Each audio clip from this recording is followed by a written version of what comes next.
are experiencing these disparities or going through this, the oppression or even the microaggressive things, the small things that they don't realize takes place every single day. So it can kind of get exhausting.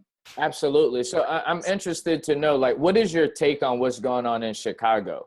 And if you're not aware of it, last year they had like over 730 murders that happened in the city of Chicago, which is about, if you calculate that, is about 2 murders every single day. Right. What's your thoughts on what's going on in Chicago?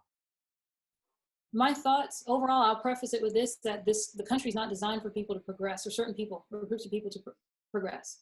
For one, you have to question where the weapons are coming from and where they all came from in the past. I grew up in a city, not quite like Chicago, what it turned into, but I grew up in Brooklyn. And I've watched it become gentrified to what it is now. Even back when hip hop started, based off of the fact that you oppress a certain group, you control everything that they do, everything that we tried to do. We were either bombed from the sky, like Tulsa, Oklahoma, Black Wall Street, or even here in Wilmington, not too long ago in this century, we were burnt out, banks were torn apart. So what was that? The something 10, right? The Wilmington 10 or something? Yeah.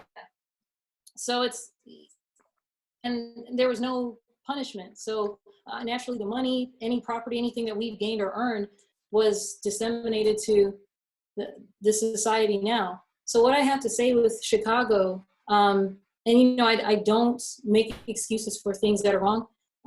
We don't have avenues, or at least people think that they don't have avenues to turn to. So they resort to violence or they resort to murder. So I feel that that's as a result of being impoverished. Poverty begets crime.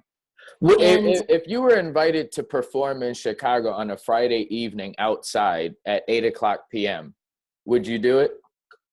I may be hit with a stray bullet.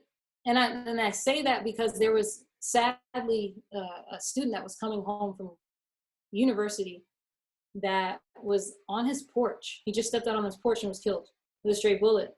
So of course I would have to think about that before, because there's still people fighting and they're doing senseless things because of the fact that they quite simply don't know better.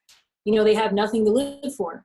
So I just wish that there were more programs centered towards rehabilitating as opposed to just quickly throwing us away. I know that we are double charged as a people as well, so we're not even charged properly. Even though there's an argument that, the majority of the country is white, there's more crime, white on white crime. The fact is it is high with us because of the fact that we are presented in situations where we're very impoverished and we have, there aren't a lot of opportunities for Black people, particularly Black men, to progress or they're not seen in that light.